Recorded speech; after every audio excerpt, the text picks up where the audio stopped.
Okay, this review has been quite something to get going because I have had so many issues trying to get this thing started. I've had my recording software mess up, I've had my dog start barking in the middle of my recording. It's been a mess, but I'm here. I'm going with this one because that's what I do. I don't want to make my quality unprofessional, but at the same time, I'm very casual about this. That's what I still want to try to do. So we're here. I'm going to talk about Child's Play 3, and this review is still relatively hot off the press. I was hoping I would be able to review this thing pretty much immediately after watching the movie, because I was curious how my thoughts would be conveyed compared to Child's Play 2, which I had watched a couple weeks before doing that review. But, still, same day, just literally it's been like maybe an hour since I watched the movie, so it's still pretty fresh in my mind.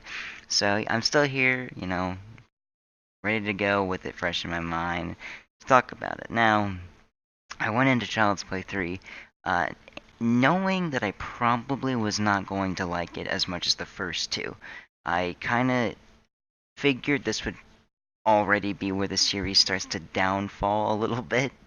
Not that it won't have ups later potentially, but uh, I thought the original would be really good because it's the original, and then I knew I would like two more than likely because I had watched two multiple times throughout my life. Child's Play 3, I have watched in the past, but I haven't watched it in many years, so it was still a big refresher to watch it again today. And I was right, in my opinion, that it's not as good as the first two. However, I still really liked it. I didn't love it, but I really liked it. And I think what's so polarizing about this movie, because there are people who like it and there are people who really don't like Child's Play 3. I've seen it vary a lot on people's ranking of these movies. And I think what catalyzes that really polarizing opinion that this movie develops for people is the change of setting to this military base.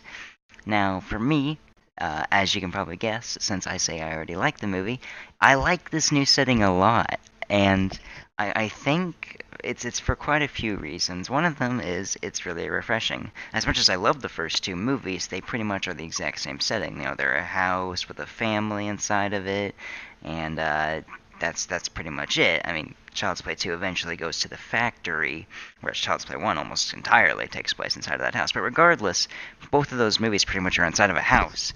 And so this movie really just did a complete 180 and gave us something completely new. And it's refreshing, so I can appreciate it. But more than that, it gave a lot of potential for really fun storytelling elements. It gave Chucky a lot of fun things to work with, which I'll get into because there's a lot of things he does that are just really cool. That being in a military base, he's able to do that. So I'm a big fan of the setting change.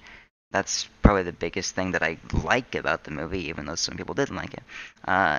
The other thing that I really liked, which surprised me because I thought this would kind of turn me off from the movie, was that Andy is, grown up in this movie by quite a few years, even though this movie came out like less than a year after Child's Play 2.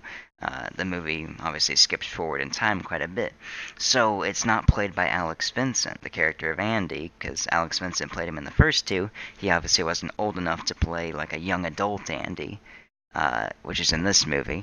But the new actor for Andy actually is pretty good. I think he plays the role well. And I think the grown up Andy gives a lot of good character development, and it allows him to be even more of a hero for the new kid protagonist, which they put in this movie, which I also like. The character of Tyler, he's like the new kid protagonist that replaces Andy, and Andy is kind of trying to protect him and serving as like a guidance, quote unquote parent for Tyler, trying to warn him about Chucky and all this other stuff. And I think both of those characters are really good. Tyler sometimes is a little annoying, like for me, he's what Andy in the first Child's Play is to some people. He's a little bit more just obnoxious and doesn't his acting can fall short for me a lot, but overall I think the actor did well with the character of Tyler, and the character itself is just cool. He's, you know, naive but good-hearted. So I like that a lot. I think they did great with the characters. And another huge surprise for me, and I'm really glad I'm saying this, I hope I say this for every movie, is that Chucky and his one liners are actually really good. I love the one liners that Chucky says. I couldn't help it, but every time he said a one liner, I was entertained. I was laughing, but it didn't actually take away from the character like I thought it would. I thought it would make me just be like, oh my god, he's not scary, but he actually still is. And he's got that laugh, that like iconic Chucky laugh that everybody knows. That's used a lot in this one, and I love it. I love that laugh so much. It actually makes him super scary. I think it's a lot scarier than like the laugh that Freddy Krueger is known for. I think Chucky's tops his laugh by a mile. So I'm really glad to be able to say that, like watching these movies and talking about them like I have been. It's making me appreciate the character of Chucky quite a bit more than I would like to admit, really, because I thought this one-liner cracking doll would not be that cool of a killer, but it is. He's really growing on me, and I'm liking it a lot. So that's awesome. I love that.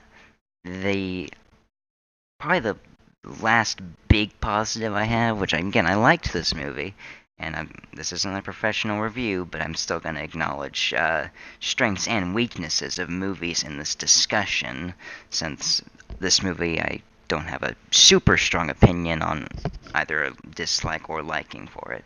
If that made any sense, I probably jumbled all my words up there, because I talk fast sometimes, probably. But anyway, the last big positive is the side characters. I I said this in the last review, well, last discussion. I know, but it's true. Every side character is awesome, even the ones who are intentionally unlikable, like the drill sergeant for the military base that bosses everybody around. I mean, his character, the actor sells that character so well. I mean, he feels unlikable. You feel tense whenever he's on screen, and it makes his, impending demise that much more satisfying whenever it comes. Even though he doesn't get killed directly by Chucky, which kind of sucks. I wish he did. But besides that, his death is still satisfying. And the other characters too, like I forget the name of her, like Kristen, I think is the name of the character. The girl who's just like the badass of the movie, who stands up to the drill sergeant and all that. She's great. She's just a really fun character to watch. She's a good sidekick to Andy. And like I said, Tyler's good, and just everyone in this movie just feels good, and every character's likable. Even some people don't like this character. I really liked him for whatever reason. Is the the haircut guy, like the hair? What would the word be? Hair parlor guy who shaves off everybody's hair and makes sure their hair is short since it's the military.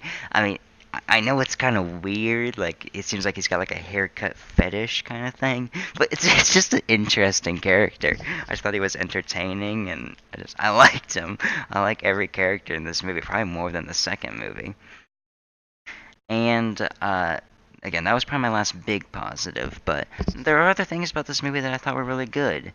And the one that I want to touch on is the third act of this movie. Now, I said in the Child's Play 2 discussion that I thought that third act was amazing, and I still uphold that for sure. I think Child's Play 2's third act is one of, if not like the best. No, it's not the best. I'll take that back. But it's definitely one of the best third acts of any horror movie for me. But Child's Play 3, it's not as good as Child's Play 2's third act, but it's really good. I love movies, like horror movies that take place in an amusement park. And this, it's not like the whole movie does. Like I said, most of it takes place in a military base, but then in that third act for the last few minutes of the movie, it actually goes to a circus or like an amusement park of some kind. And I always love that setting. I love when a setting that's usually fun and has positive associations with it, whenever a horror movie takes that setting and makes it scary, it's awesome. It messes with our head and it really makes it more uncomfortable for us. So I like that. I loved the setting, and they made full use of this setting of an amusement park. There's this like horror jump scare car ride that people are going on, and the final showdown between Andy and Chucky is taking place inside of this haunted house thing, and there's like these things that are supposed to just be props, are like used to like damage Chucky and stuff that are laying around the house. It's cool. It's so creative the way they go about it. It's interesting, and to me it's probably even better than Child's Play 2 in the sense that like the way Chucky dies is just so cool and so fun, and it's interesting. It's interesting. I don't know what else to say. I love the third act, even though it's not as good as this second movie's third act. I still really like it. Um, if I had issues with the movie, it's I guess it's that the movie still is kind of slowing down a little bit at this point. Like the new setting really helped, I think, keep this movie refreshing. It made me not bored during it at all. I was super entertained the whole way through. But I can definitely tell why they decide to go for a whole new direction in Bride of Chucky, in the next movie that I have to watch, right? And then I'm going to talk about. But yeah, I can definitely see why they did that because it's these three movies in a row. They've all circled around Andy and this whole story, and this movie still does take some new directions to help buffer that. But I can definitely see why it was getting worn down. It shows a little bit here, and just a smaller negative would be, and this is just kind of a thing with Chucky, I think. There's not many kills. I mean, there's a decent amount of kills, but they're just not that many. And if it's a slasher movie, I like seeing kills. The kills that are there are great. Just like the first two movies, the kills are super unique and they're fun. I like them. They're just they're not too frequent, but those are small things. Um, Overall, I did really like this movie. I don't think it's like I'm sure there are going to be worse movies further into this. I don't think this is going to be at the bottom of the list. It'll probably be in the middle or maybe upper middle area of my ranking because I think it's pretty solid. It's just not great. So that's my thoughts on Child's Play 3. Still don't have a giant audience to ask for their thoughts. But if you stumble upon the video and want to give me your thoughts, I'd love to hear them. Thanks for watching, and I'll see you for the Bride of Chucky discussion. Maybe, hopefully.